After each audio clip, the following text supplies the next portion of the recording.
अशमने दीक्षितं प्रभुमव्ययम् अशेष जगदाधारम् लक्ष्मीनारायणं भजे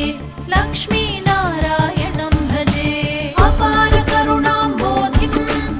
आपद्बान्धवमच्युतम् अशेष दुःखशान्ति